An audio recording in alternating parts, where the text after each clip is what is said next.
ఈరోజు ప్రచారంలో భాగంగా బీకోటూరు మండలం మాధవరాయనపల్లి పాయలకుంట రామచంద్రాపురం జరిగింది.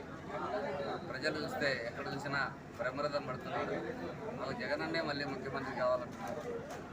ఏ ఇంటికి వెళ్ళినా, ఏ అక్కని అడిగినా, ఏ చెల్లిని అడిగినా, ఏ తమ్ముని అడిగినా, ఏ అవ్వని అడిగినా, ఏ తాతని అడిగినా ప్రతి ఒక్కరు మాకు ఎవరో ఒకరు పథకాలు వస్తున్నాయి అంటున్నారు.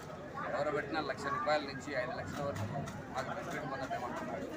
మా జగనన్న అయితే ఆ రోజు అయితే 2019లో ఏం చెప్పాడో కూర్చోబోత తప్పకుండా 195% మొత్తం సంక్షేమ పథకాలన్నీ ఇవ్వడం జరిగింది. మాట తప్పకుండా, మనము చెప్పకుండా, కులాలు చూడకుండా, వర్గాలు చూడకుండా, మతాలు చూడకుండా, పార్టీలు చూడకుండా అందరికీ సంక్షేమ పథకాలు అందించడం జరిగింది. కాబట్టి మేము ముందుకు గెలిపించడంతో పడున్నాం. కాన్స్టిట్యూన్సీ పరంగా చూసుకుంటే మాకు దాదాపు సంక్షేమ పథకాలు కానీ అభివృద్ధి కానీ ₹15,00,00,000 అభివృద్ధి పరంగా చూసుకుంటే మాకు ప్రతివేల దగ్గర కొంత దూరంలో 3 కోట్లతో సెంచురీ ఫ్యాక్టరీ కలుపుకోవడం జరిగింది. అక్కడ దాదాపు డైరెక్ట్గా ఉద్యోగాలు ఇవ్వడం జరిగింది. ఇండైరెక్ట్గా ఉద్యోగాలు ఉపాధి జరగడం జరిగింది. రేపు రెండో ఫేజ్లో మళ్ళీ 2,000 మందికి ఉపాధి వచ్చే అవకాశాలు ఉన్నాయి. అదేవిధంగా చాలా కాలం నుంచి చిరకాలంగా మాకు ఆర్టీఓ ఆఫీసు బ్రిటిష్ కాలం నుంచి పెండింగ్ ఉంది. అది మా అవినాష్ రెడ్డి మా ఎంపీ గారి చొరవతో మాకు 10,000 ఆర్టీఓ ఆఫీసు కూడా నెలకొల్పడం జరిగింది. అదేవిధంగా 10,000 మున్సిపాలిటీలో డ్రైనేజ్ వ్యవస్థ అయితే సిమెంట్ రోడ్లు అయితే 130 కోట్లతో చేయడం జరిగింది. 10,000 తాలూకా పరిధిలో అయితే 100 కోట్లతో లింక్ రోడ్డు కూడా వేయడం జరిగింది. రైతన్నల కోసం లో వోల్టేజ్ సమస్య ఉందని చెప్పేసి దాదాపు ప్రతి మండలానికి ఒకటి సబ్స్టేషన్ కూడా ఇవ్వడం జరిగింది. ముందు కాబోయే రోజులలో 10,000 నుంచి బాగరాపేట నుండి 10,000 పూర్వం వెళ్ళిపోయిన నేషనల్ హైవే కూడా మీ ఎంపీ గారికి అడిగాం. అది కూడా అభివృద్ధి కార్యక్రమంలో భాగంగా మేము చేయదలుచుకున్నాం తెలియజేసుకుంటాం. ఇంకా ముందు మేము తెలుగుదేశం వాళ్ళు చెప్తున్నారు మేము వస్తే 1,20,000 కోట్ల పథకాలు ఇస్తామని చెప్తున్నాం. జగనన్న ప్రవేశపెట్టిన సంక్షేమ పథకాలు 70,000 కోట్లకే కష్టంగా ఉంది. ఇక్కడికి చంద్రబాబు తీర్చే పథకాలు కాదు. 1,20,000 కోట్లు ఎక్కడి నుంచి తీసుకురావాలని నేను తెలియజేసుకుంటున్నాను. కాబట్టి మేము అభివృద్ధి ధ్యేయంగా ప్రజల్లోకి అజెండా తీసుకుంటున్నాం. అవే మాకు శ్రీరామ రక్ష, మా సంక్షేమ పథకాలే మాకు శ్రీరామ రక్ష తీసుకుంటూ మేము ప్రజల్లోకి ముందుకెళ్తున్నాం. మేము గెలుపు దిశలో ఎప్పుడో గెలిచిపోయాం. 2019-21 అచీవ్మెంట్ కోసం, ఆ గెలుపు కోసం మేము పోరాడుతున్నామని తెలియజేసుకుంటూ సెలవు తీసుకుంటాం.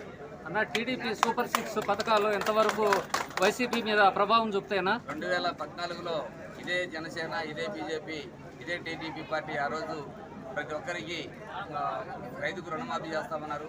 అక్కజల్లెమ్మలకు డాక్టర్ రుణమాఫీ చేస్తామన్నారు. బంగారు బ్యాంకులలో ఉండి తీసుకొచ్చి ఇస్తామన్నారు. తర్వాత ఇంటికో ఉద్యోగం ఇస్తామన్నారు. ఉద్యోగం రాని పక్షంలో జీవనం తెప్పిస్తానని ఏ ఒక్కటి తీర్చలేదు. ఈరోజు 70,000 కోట్లకే బడ్జెట్ చాలా కష్టంగా ఉంటే 1,20,000 కోట్లు తీసుకురావడం ఎక్కడ సాధ్యమవుతుంది? ఈ ప్రజలు ఎవరు నమ్మే పరిస్థితి లేదు. చంద్రబాబు ఎన్ని పథకాలు చెప్పినా ఏ ఒక్కటి తీర్చలేడు. మాకు జగనన్న చెప్పిందే ఖచ్చితంగా జరుగుతాయి, మేము జగననికే ఓటేస్తామని చెప్పి జేజేలు పలుకుతున్నారు అందరూ. కాబట్టి మాకు అదేం పెద్ద ప్రభావం చూపని తెలియజేసుకుంటాం. ప్రజలకు ఉపయోగపడదని పైన బీజేపీ గవర్నమెంటే ప్రతిపాదించింది, స్టేట్ గవర్నమెంట్ కాదు. ల్యాండ్ టైటిలింగ్ అంటే పెద్ద ఇష్యూ కాదు. వారు ఏ ఇష్యూ లేక ఏదో ఒకటి అలిగేషన్ తీసుకురావాలనే ఉద్దేశం తప్పక వాంటెడ్గా చెప్పడం తప్పక వేరేది కాదని తెలియజేసుకుంటూ ఇంకొక విషయం మాకు వెంకటరెడ్డి చెప్పారు.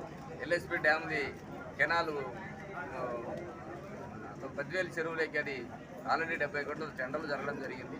కానీ అది కొద్దిగా పైన బడ్జెట్ ప్రాబ్లం ఉండి కొంత జాప్యం జరగడం జరిగింది. జగనన్న ముఖ్యమంత్రి అయిన తర్వాత త్వరితగతిన పూర్తి చేసుకొని కూడా చొరవ తీసుకుంటామని తెలియజేస్తున్నాం. రాష్ట్రంలో ఎన్ని సీట్లు వస్తాయని మీరు ఆకాంక్షిస్తున్నారు? జగన్ సార్ ఎప్పుడో చెప్తున్నాడు వైనాట్ 175 అని చెప్పి. ఖచ్చితంగా 175 అచీవ్ అని ఆశిస్తున్నాం. మా తాలూకా అయితే దరిదాపులో మేము ఎప్పుడో గెలిచిపోయాము. ఇందాక చెప్పాను, దరిదాపులో 2021 మెజార్టీకి తీసుకురావాలని పొలంతో ముందుకెళ్తున్నాం. ప్రజలు బ్రహ్మరథం పడుతున్నారు.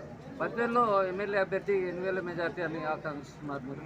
10,000 అయితే చెప్తే కదా 2019 కానీ 20 దరిదాపుల్లో 21 మెజారిటీ తీసుకురావాలనుకుంటాం. 90 నుంచి చెబుతూ రావాలని ఎక్కడ చూసినా ప్రజలు బ్రహ్మరథం పడుతున్నారు. ఏ అక్కని అడిగినా, చెల్లిని అడిగినా అన్నీ మాకు పథకాలు వస్తున్నాయి. తెలుగుదేశం వాళ్ళకు ఏం పని చేసినారని చెప్పి వాళ్ళు ముందుకెళ్తారు. ఏదో ఉన్నారంటే ఉన్నారమ్మా, ఏదో సామెత ఉంది కదా.